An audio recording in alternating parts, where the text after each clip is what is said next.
শুভ সকাল।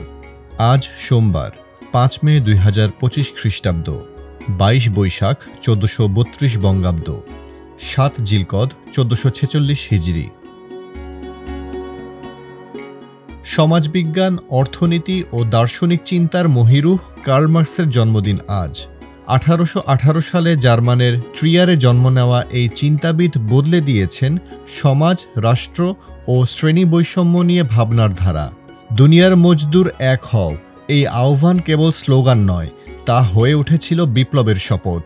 তার লেখা দাস ক্যাপিটাল ও কমিউনিস্ট ম্যানিফেস্টো আজও আলোচনা, বিতর্ক ও অনুপ্রেরণার কেন্দ্রবিন্দু। ১৭৮৯ সালের আজকের দিনে ফরাসি বিপ্লব শুরু হয়, যেখানে রাজতন্ত্রের ভিত কেঁপে উঠেছিল সাধারণ মানুষের রোষে। স্বাধীনতা, সমতা ও ভ্রাতৃত্ব, এই তিন শব্দ হয়ে উঠেছিল বিপ্লবের মূল মন্ত্র। এই বিপ্লব শুধু ফ্রান্স নয়, বিশ্ব রাজনীতিতে যেন গণতন্ত্রের নতুন সূর্যের উদয় হয়।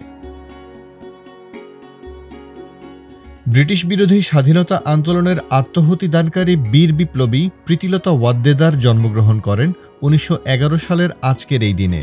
প্রীতিলতা অগ্নিযুগের এমন এক বিপ্লবী, যিনি দেশমাতৃকার মুক্তির জন্য হাতে অস্ত্র তুলে নিয়েছিলেন। চট্টগ্রাম বিপ্লব ও পাহাড়তলী ইউরোপিয়ান ক্লাব আক্রমণে তার সাহসিকতা আজও ইতিহাসের পাতায় অনুপ্রেরণার উজ্জ্বল নিদর্শন হয়ে আছে। ১৯৮৮ সালের ৫ মে লন্ডনের টটেনহ্যামে জন্মগ্রহণ করেন ইংরেজ গায়িকা ও গীতিকার Adele. Hello, someone like you কিংবা রোলিং ইন দ্য ডিপ প্রতিটি গান বিশ্বের অসংখ্য মানুষের হৃদয় জয় করেছে।